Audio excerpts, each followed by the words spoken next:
The Mutant Turtle of Terror. Prologue, The Fall. Harvard Medical School, Genetic Engineering Research Building, 4th floor. November 15, 2018, 3 p.m.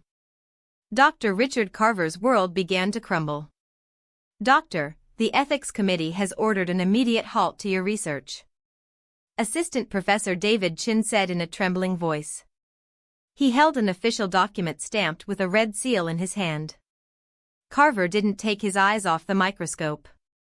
What he saw through the lens was the brain tissue of a genetically modified mouse he had painstakingly created over 3 years. It was perfect. Growth rate increased 15-fold, aggression 20-fold. It was proof his theory was correct. Shut down? What are you talking about? The National Institutes of Health determined your experiments seriously violated the Act on Bioethics and Safety. Specifically, the Phase 3 experiment inserting human genes into animal embryos. Phase 3 was still in the early stages. It was halted at the embryonic stage, and no life forms fully developed. Carver shouted.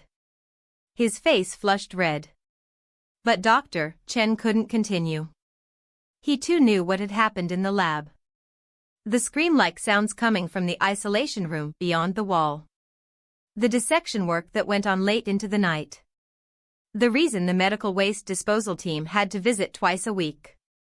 Carver leapt to his feet. Though in his mid-60s, he was still robustly built. He snatched the official document from Chen's hand. Immediate submission of all research data. Laboratory closure. Review for termination of professorship. His hand trembled. Whether from rage or fear, it was impossible to tell. You don't understand, Carver muttered low. What I've discovered. How great a leap this could be for humanity. But doctor, that method. Method? Carver's gaze sharpened. When Fleming discovered penicillin, do you know how many failures came before? When Darwin published his theory of evolution, how much criticism did he face? Geniuses are always ahead of their time, and the ignorant masses just don't understand. That afternoon at 5 p.m., Carver was summoned to the dean's office. Behind the desk sat Dean Helen Wilson, her expression cold and rigid. Seated on either side were the legal counsel and the chair of the ethics committee. Please sit down, Dr. Carver. All remained standing. Silence fell. Dean Wilson unfolded a document. Over the past 3 years, a total of 237 laboratory animals were used in your research in violation of ethical regulations. Of these, 189 died in extreme agony, and 48 remain alive in isolation chambers, existing in abnormal states. They are experimental subjects. Sacrifices for science. Sacrifices? Wilson's voice rose.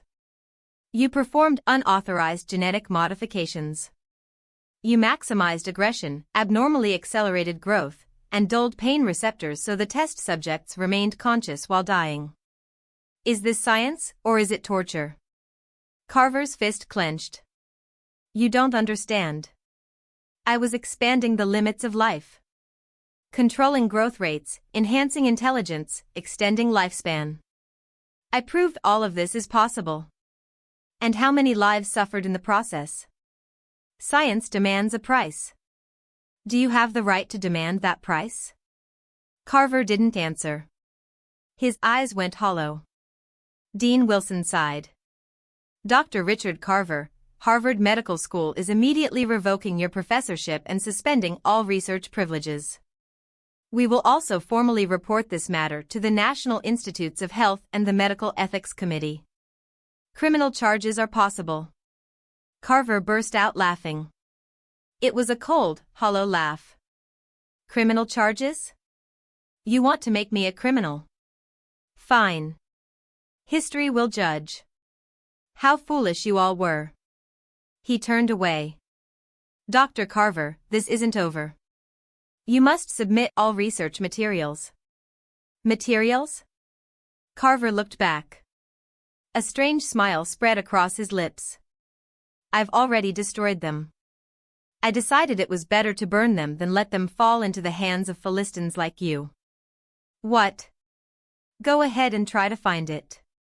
But all the data is encrypted, and the backups exist only in places known to me.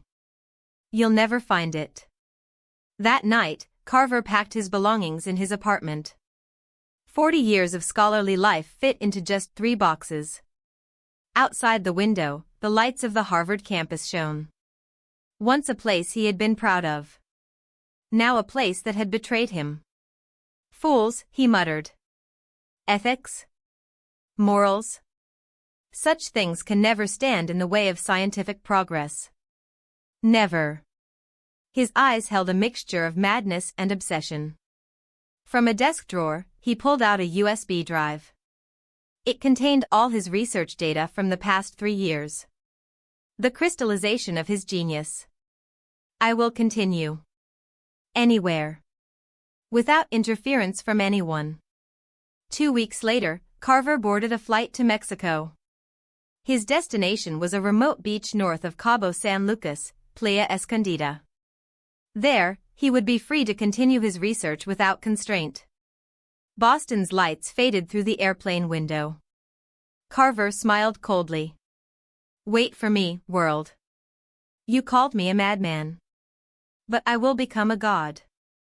A god who creates life and accelerates evolution.